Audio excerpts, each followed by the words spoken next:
Olá, eu me chamo Eren, sou acadêmica do curso de Química Bacharelado do Centro de Engenharias e Ciências Exatas. O meu trabalho é intitulado Scaffold impregnado com fluoreto de cálcio para obtenção de cimento ionômero de vidro, pelo programa PBIC, com fomento da Fundação Araucária. Nesse trabalho, eu fui orientada pela professora doutora Silvia Denofre de Campos. Introdução. Um dos maiores problemas de saúde pública são as doenças bucais. Segundo o IBGE, em 2020, foram identificados que 34 milhões de brasileiros adultos perderam mais de 10 dentes. Na odontologia, existem materiais estudados para realizar as restaurações das cáries. As amálgamas são os materiais mais antigos, que foram muito utilizados para esse fim. Atualmente, não são tão utilizadas devido à possível liberação de metais pesados no corpo. Materiais alternativos, como o CIV e as resinas compostas, são muito utilizados, pois promovem benefícios aos dentes devido à sua composição, além de uma estética mais agradável em relação às amálgamas. O cimento ionômero de vidro é composto de um vidro bioativo. Portanto, o cimento ionômero é um material bioativo que pode interagir com o dente. Além disso, ao cimento podem ser adicionados componentes como o flúor, o qual é muito eficaz na prevenção das bactérias causadoras da cárie. Objetivos: sintetizar o vidro bioativo de composição óxido de silício, óxido de cálcio, óxido de fósforo e óxido de zinco pelo método Sol-Gel. Sintetizar o scaffold de vidro a partir da celulose, realizar a impregnação dos scaffolds com fluoreto de cálcio, sintetizar o cimento ionômero de vidro a partir do scaffold, caracterizar o vidro, o scaffold e o CIV, e estudar a solubilidade e a liberação de íons fluoreto do CIV sintetizado. Material e métodos. O vidro bioativo foi sintetizado pelo método Sol-Gel. Para isso, foram preparadas duas soluções. A solução A, contendo TELS e ácido fosfórico, os quais foram solubilizados em etanol.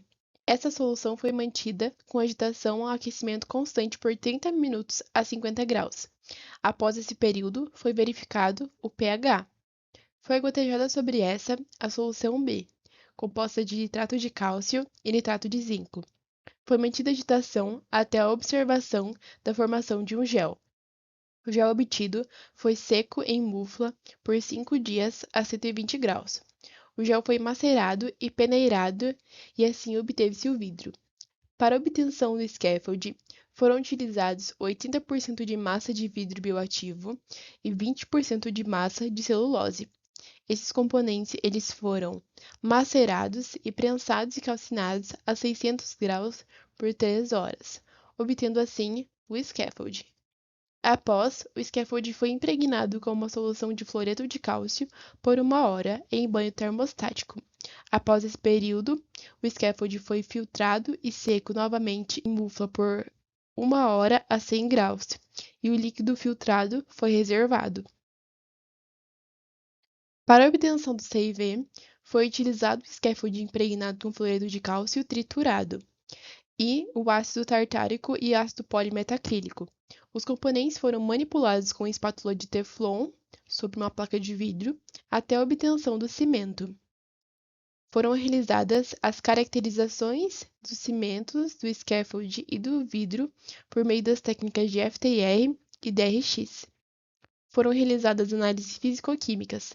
A solubilidade foi determinada através da variação da massa inicial e final dos cimentos. Então, para isso, o CIV foi colocado em 50 ml de água no banho termostático a 37 graus por diferentes períodos de tempo. Foi determinada, da mesma maneira, a liberação de íons fluoreto pelo método colorimétrico. Resultados e discussões. Então, para os vidros, foi realizada a difração de raio-x para um vidro padrão, que não continha zinco, e para o vidro bioativo de zinco. Para ambos os vidros, foram identificadas as fases de hidroxiapatita e volastonita, e para o vidro bioativo de zinco, foram identificadas as fases da formação de óxido de zinco. As fases de hidroxiapatita e volastonita indicam a formação da composição do vidro. A hidroxiapatita é a principal componente dos ossos e dos dentes. E é essa formação da hidroxiapatita que dá a característica de vidro bioativo e permitirá a interação do CIV com o material do dente.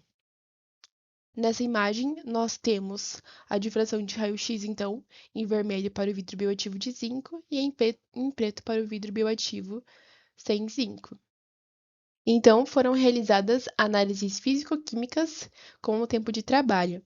O tempo de trabalho é o tempo de manipulação do vidro até a obtenção da formação do CIV, quando obtém-se uma mistura homogênea e com mais rigidez dos componentes.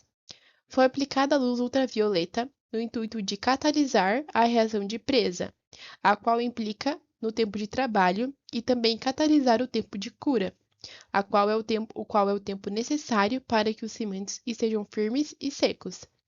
Foram realizadas 3 composições dos cimentos.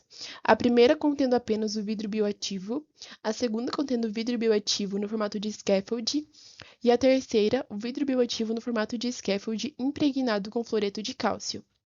Observou-se a diminuição do tempo de trabalho e de cura para os cimentos catalisados com luz ultravioleta. O cimento comercial também foi sintetizado.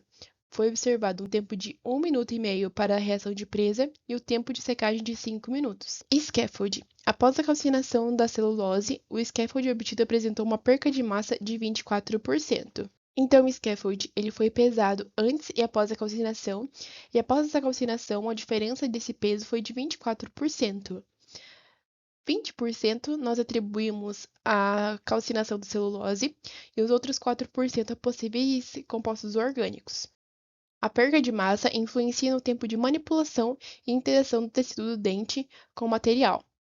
Uma maior superfície de contato resultaria em uma reação de presa mais rápida devido à maior interação do ácido com o vidro. Foi analisada a solubilidade dos cimentos. Amostras de cimento foram colocadas em água destilada a 37 graus por diferentes períodos de tempo. A solubilidade aumentou gradualmente até a estabilização após 15 dias. Então, aqui para o primeiro dia, nós temos uma perca de massa devido à solubilidade de 17%. Após 15 dias, uma perca de massa de 24%. E após 30 dias, nós podemos considerar essa perca de massa constante, que ficou em 25%. A liberação de íons fluoreto foi analisada por método colorimétrico. Foi observado o aumento gradual da liberação no decorrer de 30 dias. Então, para 7 dias, nós temos uma liberação de íons fluoreto de 0,90 mg por litro. Para 15 dias, uma liberação de 110 mg por litro. E para 30 dias, uma liberação de 1,30 mg por litro. Foi realizada a espectrometria no infravermelho com transformada de Fourier para o cimento comercial e o cimento experimental. Foram observadas bandas semelhantes para os cimentos. Então, aqui nós temos na figura à esquerda, nós temos o cimento ionômero comercial, e na figura direita nós temos o cimento ionômero experimental. Então, aqui nós temos as principais bandas. As bandas em 1595 para o cimento padrão, que é o cimento comercial, e as bandas em 1453, nós indicamos o estiramento assimétrico e simétrico da ligação carbono-oxigênio.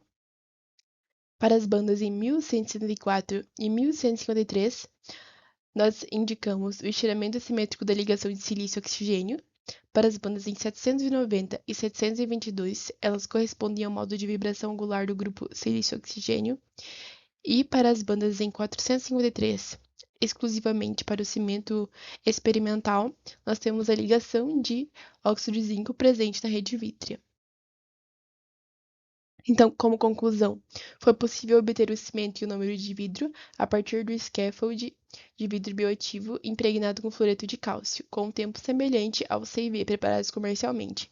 O CIV apresentou uma liberação de flúor crescente, assim como uma baixa solubilidade.